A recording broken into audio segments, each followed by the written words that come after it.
ಕಳೆದ ಒಂದು 2-3 ದಿನಗಳಿಂದ ಒಂದು ಸುದ್ದಿ ಸಿಕ್ಕಾಪಟ್ಟೆ ಚರ್ಚೆ ಆಗ್ತಾ ಇರೋದು ಯಾವುದಪ್ಪ ಅಂತ ಅಂದರೆ ಸ್ಯಾಂಡಲ್ವುಡ್ನ ಒಬ್ಬ ಖ್ಯಾತ ನಟಿ ಒಬ್ಬ ಬಿಸ್ನೆಸ್ ಮ್ಯಾನ್ ನಿರ್ಮಾಪಕನ ಮೇಲೆ ದೊಡ್ಡ ಆರೋಪವನ್ನು ಮಾಡಿದ್ದಾರೆ. ಲೈಂಗಿಕ ಕಿರುಕುಳ ಆರೋಪ ಜೊತೆಗೆ ನಿರಂತರವಾಗಿ ನನ್ನ ಮೇಲೆ ಕಿರುಕುಳ ಆಗಿದೆ, ಸಿಕ್ಕಾಪಟ್ಟೆ ಹಲ್ಲೆ ಕೂಡ ಮಾಡಿದ್ದಾರೆ ಅಂತ ಹೇಳಿ. ಸೊ ಈ ವಿಚಾರಕ್ಕೆ ಸಂಬಂಧಪಟ್ಟಂತೆ ನೋಡ್ತಾ ಹೋಗೋಣ. ಕನ್ನಡದ ಖ್ಯಾತ ನಟಿ ಆರೋಪದ ಹಿಂದಿನ ಸತ್ಯ ಏನು ಹಾಗಾದರೆ ಅನ್ನೋ ಒಂದು ಪ್ರಶ್ನೆ. ಯಾಕೆ ಅಂತ ಹೇಳಿದರೆ ಇವತ್ತು ಆರೋಪಿ ಆಗಿರುವಂಥ ಆ ಬಿಸ್ನೆಸ್ ಮ್ಯಾನ್ ಅರವಿಂದ ರೆಡ್ಡಿ ಅವರು ಪ್ರೆಸ್ ಮೀಟ್ ಕೂಡ ಮಾಡಿದ್ದಾರೆ. ಪ್ರೆಸ್ ಮೀಟ್ ಮಾಡಿ ಎಳೆಯಾಗಿ ಆಕೆ ಯಾರು, ಆಕೆ ಹೇಗೆ ಪರಿಚಯ ಆದ್ಲು, ಅವರಿಬ್ಬರ ನಡುವಿನ ಸಂಬಂಧ ಏನು, ಎಲ್ಲದರ ಬಗ್ಗೆಯೂ ಕೂಡ ಬಾಯ್ಬಿಟ್ಟಿದ್ದಾರೆ.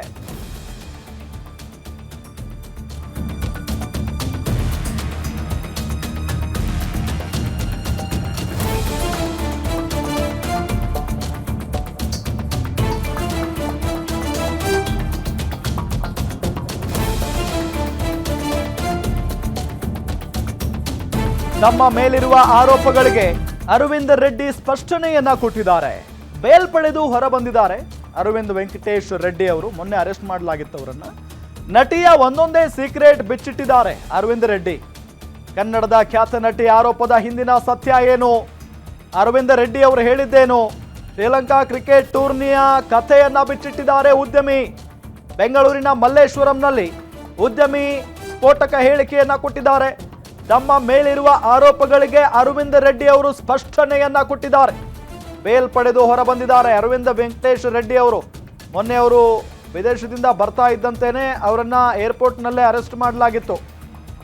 ಸೊ ಆ ನಿಟ್ಟಿನಲ್ಲಿ ಒಂದಿಷ್ಟು ವಿಚಾರಗಳ ಬಗ್ಗೆ ಇವತ್ತು ಅರವಿಂದ ರೆಡ್ಡಿ ಅವರು ಮಾತನಾಡಿದ್ದಾರೆ.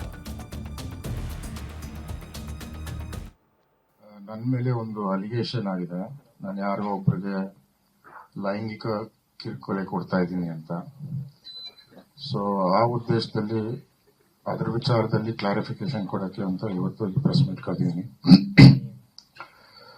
ತಮಗೇನಾದ್ರೂ ಕ್ಲಾರಿಫಿಕೇಶನ್ ಬೇಕು ಅಂದ್ರೆ ನನ್ನ ಕಡೆಯಿಂದ ಕ್ಲಾರಿಫೈ ಮಾಡೋದು ಇಷ್ಟೇ. ನನಗೆ ಅವರ ಸಂಬಂಧ 2 ವರ್ಷ ಹಿಂದೆನೆ ಮುಗಿದು ಇರುವಂತ ಕತೆ. ಸೊ 2 ವರ್ಷ ನಂತರ ಇವಾಗ ಏನಕ್ಕೆ ಬಂದು ಏನ್ ಮಾಡಿದ್ದಾರೆ ಅಂತ ನನಗೆ ಒಂದ್ ಸ್ವಲ್ಪ ಸರ್ಪ್ರೈಸ್ ಆಗಿದ್ದೀನಿ. ಸೊ 2 ವರ್ಷದಿಂದ ಕಾಂಟ್ಯಾಕ್ಟ್ ಅಲ್ಲಿ ಇಲ್ದೇ ಇರುವಂತ ಒಬ್ಬರ ಜೊತೆ ಹರಾಸ್ಮೆಂಟ್ ಆಗ್ಲಿ, ಇಲ್ಲ ಸ್ಟಾಕಿಂಗ್ ಆಗ್ಲಿ, ಇಲ್ಲ ಅವ್ರಿಗೆ ಟ್ರಬಲ್ ಕ್ರಿಯೇಟ್ ಮಾಡೋದಾಗ್ಲಿ ಅನ್ನೋದು I think it's impossible thing that anybody can do when you not in touch with somebody for 2 long years. So ಅದರಿಂದ ಈ ಕ್ಲಾರಿಫಿಕೇಶನ್ ಕೊಡಬೇಕು ಅಂತ ನಾನು ಇವತ್ತು ನಿಮ್ಮ ಮುಂದೆ ಬಂದಿದ್ದೀನಿ. ಅವ್ರು ಕೊಟ್ಟಿರೋ ಕಂಪ್ಲೇಂಟ್ ಪ್ರಕಾರ ಆಗಸ್ಟ್ ಮಂತ್ ಅಲ್ಲಿ ಅವ್ರ ಮನೆ ಓನರ್ಗೆ ಯಾರೋ ಲೆಟರ್ ಬರೆದಿದ್ದಾರಂತೆ. ಆನಂತರ ಅವರ ಫ್ರೆಂಡ್ ಅಂತ ಏನ್ ಕ್ಲೇಮ್ ಮಾಡ್ತಾರೆ, ಅವ್ರ ವೈಫ್ಗೆ ಯಾರೋ ಏನೋ ಲೆಟರ್ ಬರೆದಿದ್ದಾರಂತೆ. ಸೊ ಆ ವಿಚಾರಕ್ಕೆ ಇವರು ನನ್ನ ಮೇಲೆ ಕಂಪ್ಲೇಂಟ್ ಕೊಟ್ಟಿದ್ದಾರೆ. ಅಂದ್ರೆ ನಾನ್ ಮಾಡಿರಬಹುದು ಅಂತ, ನಾನು ಮಾಡಿದೀನಿ ಅಂತ ಕನ್ಫರ್ಮ್ ಇಲ್ಲ, ನಾನು ಮಾಡಿರಬಹುದು ಅಂತ ಹೇಳಿದಾಗ FIR ರಿಜಿಸ್ಟರ್ ಮಾಡಕ್ ಮುಂಚೆನೆ ನನಗೆ ಒಂದು ನೋಟಿಸ್ ಕೊಟ್ಟು ಕರೆದು ನನ್ನನ್ನು ಇನ್ವೆಸ್ಟಿಗೇಟ್ ಮಾಡಿದ್ರೆ ಅದ್ರ ನಿಜಾಂಶ ಗೊತ್ತಾಗ್ತಾ ಇತ್ತು. ಕಂಪ್ಲೇಂಟ್ ಕೊಟ್ಟಿದ ತಕ್ಷಣ FIR ಮಾಡಿ ನಂತರ ನನಗೆ ನೋಟಿಸ್ ಕೊಟ್ಟರು RR ನಗರ್ ಸ್ಟೇಷನ್ ಅವರು. ಬಟ್ ಅನ್ಫಾರ್ಚುನೇಟ್ಲಿ ನಾನು ಇಂಡಿಯಾನಲ್ಲಿ ಇರಲಿಲ್ಲ, ಅದರಿಂದ ನಾನು ಹೋಗೋಕ್ಕಾಗಿಲ್ಲ. ಆನಂತರ ನಾನು ಪೊಲೀಸ್ ಡಿಪಾರ್ಟ್ಮೆಂಟ್ ಅವ್ರಿಗೆ ಫೋನ್ ಮಾಡಿ ಸಹ ಹೇಳಿದ್ದೀನಿ, ನಾನು ಔಟ್ ಆಫ್ ಕಂಟ್ರಿ ಇದ್ದೀನಿ, ಬಂದ್ಮೇಲೆ ಬಂದು ಭೇಟಿ ಆಗ್ತೀನಿ ಅಂತ. ಅಷ್ಟೊತ್ತಿಗೆ LOC ಕ್ರಿಯೇಟ್ ಮಾಡಿ ನನ್ನನ್ನು ಏರ್ಪೋರ್ಟ್ ಅಲ್ಲಿ ಡಿಟೈನ್ ಮಾಡ್ಕೊಡಿದ್ರು. ನಿಮ್ ಮಗು ಅಳ್ತಿದ್ಯಾ? ಹಾಗಾದ್ರೆ ನಿಮ್ ಮಗುವಿಗೆ ಜೀನಿ ಸರಿ ಇಟ್ಕೊಡಿ.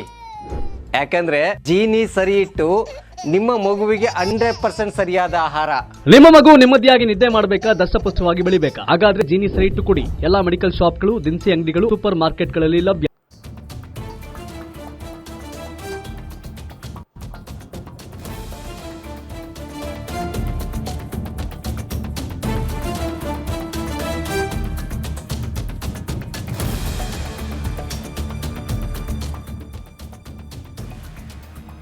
ಎಂತೆಂಥ ವಿಚಾರಗಳನ್ನ ಇವತ್ತು ಅರವಿಂದ್ ರೆಡ್ಡಿ ಅವರು ಬಾಯ್ಬಿಟ್ಟಿದ್ದಾರೆ ಅಂತ ಅಂದ್ರೆ ಹಿಂಗೂ ಇರಕ್ ಸಾಧ್ಯನಾ? ಹಿಂಗೂ ಒಬ್ಬ ಹೆಣ್ಮಗಳು ಮಾತಾಡೋದಕ್ಕೆ ಸಾಧ್ಯನಾ ಅಂತ ಹೇಳಿ. ಮದುವೆಯಾದ ಗಂಡನನ್ನೇ ತಂದೆ ಅಂತ ಸುಳ್ಳು ಹೇಳಿದ್ರ ಹಾಗಾದ್ರೆ ನಟಿ? ಕನ್ನಡದ ಖ್ಯಾತ ನಟಿಯ ಮದುವೆ ರಹಸ್ಯವನ್ನ ಬಿಚ್ಚಿಟ್ಟಿದ್ದಾರೆ ಈ ಉದ್ಯಮಿ. ಟಾಂಜೇನಿಯಾ ಹೋಗಿದ್ದಾಗ ಅವರ ಮದುವೆ ಬಗ್ಗೆ ಗೊತ್ತಾಗಿತ್ತು. ನಾನು ಪ್ರಶ್ನಿಸಿದ್ದಾಗ ತಂದೆ ತಮ್ಮನ ಸಂಬಂಧ ಅಂದಿದ್ರು. ಅವರಿಬ್ರು ಲಿವಿಂಗ್ ಟುಗೆದರ್ನಲ್ಲಿದ್ರು ಅನ್ನೋದು ಗೊತ್ತಾಯ್ತು. ಕಾರನ್ನ ಆಕೆನೇ ಬಳಸ್ತಾ ಇದ್ಲು. ನನ್ನ ಮೇಲಿನ ಆರೋಪ ಎಲ್ಲವೂ ಕೂಡ ಸುಳ್ಳು. ನೋಡಿ, ಖ್ಯಾತ ನಟಿಯ ಆರೋಪದ ಬಗ್ಗೆ ಅರವಿಂದ ವೆಂಕಟೇಶ್ ರೆಡ್ಡಿ ಸ್ಪಷ್ಟನೆಯನ್ನ ಕೊಟ್ಟಿದ್ದಾರೆ. ಅವ್ರು ಹೇಳ್ತಾ ಇದ್ದಾರೆ, ಇಲ್ಲಿ ಟಾಂಜೇನಿಯಾಗ ಹೋಗಿದ್ವಿ, ಆಗ ಈ ನಟಿಗೆ ಒಂದು ಮದುವೆ ಆಗಿತ್ತು ಅನ್ನೋದರ ಬಗ್ಗೆ ನನಗೆ ಗೊತ್ತಾಯ್ತು. ಸೊ ಯಾರು ಏನು ಅಂತ ಪ್ರಶ್ನೆ ಮಾಡಿದಾಗ ತಂದೆ ಅಂತ ಹೇಳಿಕೆಯನ್ನ ಕೊಟ್ಟಿದ್ರಂತವ್ರು. ಅವ್ರು ನನ್ನ ತಂದೆ ಅಂತ ಹೇಳಿ. ನೋಡಿ, ಮದುವೆಯಾದ ಗಂಡನನ್ನೇ ಅವರು ನನ್ನ ತಂದೆ ಅಂತ ಹೇಳಿ ಅರವಿಂದ್ ರೆಡ್ಡಿ ಅವರಿಗೆ ಸುಳ್ಳನ್ನ ಹೇಳಿದ್ರಂತೆ. ಅವರಿಬ್ರು ಲಿವಿಂಗ್ ಟುಗೆದರ್ನಲ್ಲಿದ್ರು ಅನ್ನೋದು ನನಗೆ ಗೊತ್ತಾಯಿತು. ಕಾರನ್ನ ಆಕೆನೇ ಬಳಸ್ತಾ ಇದ್ಲು. ನನ್ನ ಮೇಲಿನ ಆರೋಪ ಎಲ್ಲ ಸುಳ್ಳು ಅನ್ನೋ ನಿಟ್ಟಿನಲ್ಲಿ ಅರವಿಂದ್ ರೆಡ್ಡಿ ಅವರು ಮಾತಾಡಿದ್ದಾರೆ. ನೋಡಿ ಅಂತ ಅಂದ್ರು. ಇವರಿಬ್ಬರದು ರೆಗ್ಯುಲರ್ ಫೋನ್ ಕಾಂಟ್ಯಾಕ್ಟ್ಸ್ ರೆಗ್ಯುಲರ್ ಆಗಿತ್ತು. ಯಾಕಂದ್ರೆ ಫೋನ್ ಅಲ್ಲಿ ಗೊತ್ತಾಗ್ತಾ ಇತ್ತು. Because we were living together. It was not that I was living in a separate house and she was living in a separate house. So I could relate what was happening anta. So 2-3 ಸತಿ ನಾನು question ಕೇಳಿದೆ. She ignored it. ಒಂದ್ ಸತಿ ನನಗೆ brother ತರ ಅಂತ ಅಂದ್ರು. ಇನ್ನೊಂದ್ ಸತಿ ಫಾದರ್ಲಿ ಫಿಗರ್ 55 years old ಮನುಷ್ಯ ಅಂತ ಅಂದಿದ್ರು. ಆ ನಂತರ ಟ್ಯಾಂಜೇನಿಯಾಗ ಹೋಗ್ಬೇಕಾದ್ರೆ I got to know that he's a married man with a kid ಅಂತ. ಟ್ಯಾಂಜೇನಿಯಾದಿಂದ ಬಂದ ಮೇಲೆ ಅವ್ರ regular phone contacts, regular phone conversations over heard ಮಾಡಿದಾಗ ಐ ಗಾಟ್ ದ ಸಸ್ಪಿಷನ್ ಬಂದಾಗ ಕೇಳಿದೆ. ಸುಮಾರು ಫೋಟೋಗ್ರಾಫ್ಸ್ ಪೋಸ್ಟ್ ಮಾಡಿದ್ರು. ಸುಮಾರು ಫೋಟೋಗ್ರಾಫ್ಸ್ ಅವ್ರ ಫೋನಲ್ಲಿ ಇತ್ತು. ಆ ನಂತರ ಸುಮಾರು ಸತಿ ಕಮ್ಯುನಿಕೇಟ್ ಮಾಡ್ತಾ ಇದ್ರು. ಸೊ ಆ ಡೌಟ್ ಮೇಲೆ ಕೇಳಿದಕ್ಕೆ ದಟ್ಸ್ ವೆನ್ ಎವ್ರಿಥಿಂಗ್ ಸ್ಟಾರ್ಟೆಡ್. ಇವಾಗ ನಾನು ಕೇಳ್ಪಟ್ಟಂಗೆ ಅವ್ರು ಮಾಡ್ತಾ ಇರೋ ಅಲಿಗೇಷನ್ ಕಾರ್ ನನ್ನ ಹೆಸರಲ್ಲೇ ಇದೆ ಅಂತ, ಅವ್ರ ಹೆಸರಲ್ಲಿ ಇಲ್ಲ ಅಂತ ಹೇಳ್ತಾರೆ. ಕಾರ್ ನಂಬರ್ ಬಂದ್ಬಿಟ್ಟು KA03 NT2309 ಅಂತ. ನೋಡಿ, ಸಂಪೂರ್ಣವಾದ ವಿಚಾರಗಳನ್ನು ಅವರು ಈ ಸಂದರ್ಭದಲ್ಲಿ ಒಂದೊಂದೇ ಅಂದರೆ ಆರೋಪಗಳಿಗೆ ಕ್ಲಾರಿಟಿ ಕೊಡ್ತಾ ಹೋಗಿದ್ದಾರೆ. ಸೊ ಆ ನಟಿಗೆ ಮೊದಲೇ ಮದುವೆ ಆಗಿತ್ತು ಅಥವಾ ಲಿವಿಂಗ್ ಟುಗೆದರ್ನಲ್ಲಿದ್ದರು ಅನ್ನೋ ನಿಟ್ಟಿನಲ್ಲೂ ಕೂಡ ಆರೋಪವನ್ನು ಮಾಡಿದ್ದಾರೆ. ಆ ವಿಚಾರ ಹೆಂಗೆ ಗೊತ್ತಾಯಿತು ಅನ್ನೋ ನಿಟ್ಟಿನಲ್ಲೂ ಕೂಡ ಹೇಳಿದ್ದಾರೆ. ಇನ್ನು 2 ವರ್ಷಗಳ ನಂತರ ಕಂಪ್ಲೇಂಟ್ ಕೊಟ್ಟರೆ ನಾನು ಸುಮ್ಮನೆ ಇರಲ್ಲ ಅಂತ ಹೇಳಿದ್ದಾರೆ. ಈಗಾಗಲೇ ಹತ್ತತ್ರ ನಾನು 1 ರಿಂದ 2 ವರ್ಷ ಆಯಿತು ಅವ್ರ ಜೊತೆ ಕಾಂಟ್ಯಾಕ್ಟ್ನಲ್ಲೇ ಇಲ್ಲ. ಅವ್ರನ್ನ ಎಲ್ಲ ಸೋಷಿಯಲ್ ಮೀಡಿಯಾದಲ್ಲೂ ಕೂಡ ನಾನು ಬ್ಲಾಕ್ ಮಾಡಿಬಿಟ್ಟಿದ್ದೀನಿ. ಸೊ ಈಗ ಬಂದು ಕಂಪ್ಲೇಂಟ್ ಕೊಟ್ಟಿದ್ದಾರೆ, ಯಾಕೆ ಅನ್ನೋದು ನನಗೆ ಅರ್ಥ ಆಗ್ತಾ ಇಲ್ಲ ಅಂತ ಹೇಳಿ ಈ ಸಂದರ್ಭದಲ್ಲಿ ಅರವಿಂದ್ ರೆಡ್ಡಿ ಅವರು ಹೇಳಿಕೆಯನ್ನ ಕೊಟ್ಟಿದ್ದಾರೆ. ಇನ್ನು ಮಹಿಳಾ ಆಯೋಗದ ಮೂಲಕವೂ ಕೂಡ ಮಾತುಕತೆಯಾಗಿತ್ತು. ನೋಡಿ, ಇದು ಇವತ್ತಿನಲ್ಲ ಕತೆ, ಇದು ಈ ಹಿಂದೆನೂ ಜಗಳ ಆಗಿದೆ, ಗಲಾಟೆ ಆಗಿದೆ. ಆಗ ಮಹಿಳಾ ಆಯೋಗ ಬಂದಿತ್ತು. ಮಹಿಳಾ ಆಯೋಗದ ಮೂಲಕವೇ ಮಾತುಕತೆ ಆಗಿತ್ತಂತೆ. ಈ ವಿಚಾರವನ್ನ ಕಡೆಗಣಿಸಿದ್ದೆ. ಇನ್ನು ಸುಮ್ಮನೆ ಕೂರಲ್ಲ. ಆಗ ನಾನು ಸುಮ್ಮನೆ ಇದ್ದೆ, ಈಗ ನಾನು ಸುಮ್ಮನೆ ಇರಲ್ಲ. ಸುಳ್ಳು ಆರೋಪಿಸಿ FIR ಮಾಡೋ ಅವಶ್ಯಕತೆ ಏನಿತ್ತು ಅಂತಾರೆ ಅರವಿಂದ್ ರೆಡ್ಡಿ ಅವರು. ಸುಳ್ಳು ಹೇಳಿ FIR ಅನ್ನ ದಾಖಲು ಮಾಡಿಸುವಂತ ಅವಶ್ಯಕತೆ ಏನಿತ್ತು?